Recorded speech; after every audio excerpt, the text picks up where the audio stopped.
ချက်သားပုဒိကတ္တတိတ်တာဤခန္ဓာကိုယ်သည်ဝိညာဉ်ကင်း၍စွန့်ပြစ်ရလျင်ဘာမျှအသုံးမကျသောပွဲကဲ့သို့ပင်ဖြစ်ပေလိမ့်မည်ဤခန္ဓာကိုယ်သည်မကြာမီကာလတွင်မြေအပြင်၌လဲလျောင်းရပေလိမ့်မည်ခန္ဓာကိုယ်ကိုကြည့်ရာတွင်ကြည်နီးနှစ်နည်းရှိ၏တခုသောကြည်နီးမှာပပင်စမျက်စိဖြင့်ကြည်နီးဖြစ်၏နောက်ကြည်နီးတစ်ခုမှာလောကီမဂ်ခင်မျက်စိဖြင့်ကြည်နီးဖြစ်၏ပပင်စဟူသည်မှာတဏှာမာနဒိဋ္ဌိတို့ဖြစ်၏လောကီမဂ်ခင်ဟူသည်မှာဉာဏ်မဂ်ခင်2ပါးနှင့်သမာဓိမဂ်ခင်3ပါးတို့ဖြစ်ကြ၏ဉာဏ်မဂ်ခင်2ပါးဟူသည်မှာသမ္မာဒိဋ္ဌိနှင့်သမ္မာသင်္ကပ္ပဖြစ်၏သမာဓိမဂ်ခင်3ပါးဟူသည်မှာသမ္မာဝါယာမသမ္မာတတိသမ္မာသမာဓိတို့ဖြစ်ကြ၏ဒီမဂ်ခင်5မျိုးကိုလောကီမဂ်ခင်5ပါးဟူ၍ဆို၏ပရမကြည်နည်းအရာခန္ဓာကိုယ်ကြည်သောအခါယုံနာအဖြစ်မမြင်ပုဂ္ဂိုလ်တ attva အဖြစ်မြင်၏ငါအဖြစ်မြင်၏ထို့ကြောင့်ခန္ဓာကိုယ်နှင့်ငါသည်အတူတူပင်ဖြစ်၏ထိုအခါအတ္တသမံပေမံနတ္ထိငါလောက်ချစ်เสียကောင်းသောအရာမည်သည်မရှိဟုသောဒေသနာတော်အရာခန္ဓာကိုယ်သည်အလွန်နှစ်သက်ဖွယ်ဖြစ်လာ၏တွေ့တာဖွယ်ဖြစ်လာ၏တတ်မဲ့ဖွယ်ဖြစ်လာ၏ထို့ကြောင့်ခန္ဓာကိုယ်ကိုအလိုလိုက်ရ၏ထမင်းစားလျင်ထမင်းကျွေးရ၏ညောင်းညာလျင်ဟိုဘက်ဒီဘက်လှည့်ပေးရ၏လမ်းလျှောက်ပေးရ၏ညစ်ပတ်လျင်ရေချိုးပေးရ၏တစ်ချိန်လုံးသူ့အလုပ်ကိုကြီးလုပ်ပေးရ၏တို့ရာတွင်ခန္ဓာကိုယ်ရရှိခြင်းအတွက်မငြင်းငွေခန္ဓာကိုယ်ကိုတစ်မျိုးပြီးတစ်မျိုးလိုချင်နေ၏လူခန္ဓာကိုယ်ကိုလိုချင်၏နတ်ခန္ဓာကိုယ်ကိုလိုချင်၏ဗြဟ္မခန္ဓာကိုယ်ကိုလိုချင်၏ရလျင်ပြည့်နှက်၏မရမှာကိုပင်စိုးရိမ်နေမိ၏ဤသို့ဖြစ်သည်မှာခန္ဓာကိုယ်ကိုပပင်စမျက်စိဖြင့်ကြည်သောကြောင့်ဖြစ်၏ခန္ဓာကိုယ်ကိုလောကီမဂ်ခင်မျက်စိဖြင့်ကြည်သောအခါတစ်မျိုးဖြစ်၏ပုဂ္ဂိုလ်တ attva မမြင်ပုဂ္ဂိုလ်တ attva အဖြစ်မမြင်ယုံနာအဖြစ်သာမြင်၏ငါအဖြစ်မမြင်သူအဖြစ်သာမြင်၏မျက်နှိုးเสียအဖြစ်မမြင်ဆက်ဆုပ်เสียအဖြစ်သာမြင်၏စပင်ခြေသေးလက်သေးစသည်ဖြင့်32မျိုးတို့၏အစုအဝေးဖြစ်၏အာလုံးဆက်ဆုပ်เสียကြီးသာ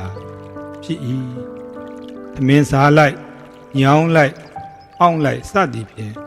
အမြဲတမ်းနှိပ်စက်နေ၏တက်တက်ဒုက္ခတုံးဒုက္ခခဲတာဖြစ်၏ဒုက္ခသစ္စာစစ်စစ်ဖြစ်၏ဘာမျှတွေ့တာเสียဟူ၍မရှိမမောเสียဟူ၍မရှိခန္ဓာကိုယ်ကိုမရခြင်းသည်ဒုက္ခဖြစ်၍ခန္ဓာကိုယ်ကိုရခြင်းသည်ဒုက္ခဖြစ်၏ဤဒီမှာခန္ဓာကိုယ်ကိုမဂ်ခင်မျက်စိဖြင့်ကြည်သောကြောင့်မြင်သောအမြင်ဖြစ်၏ဤသို့လျင်တ ခုတည်းသောခန္ဓာကိုယ်ကနှစ်မျိုးသောအမြင်ကိုဖြစ်စေပါ၏ယခင်မျက်စိဖြင့်ခန္ဓာကိုယ်ကိုကြည့်သောအခါပုဂ္ဂိုလ်တ attva အဖြစ်မမြင်ငါအဖြစ်မမြင်32ခုထာတအစုအဝေးအဖြစ်သာ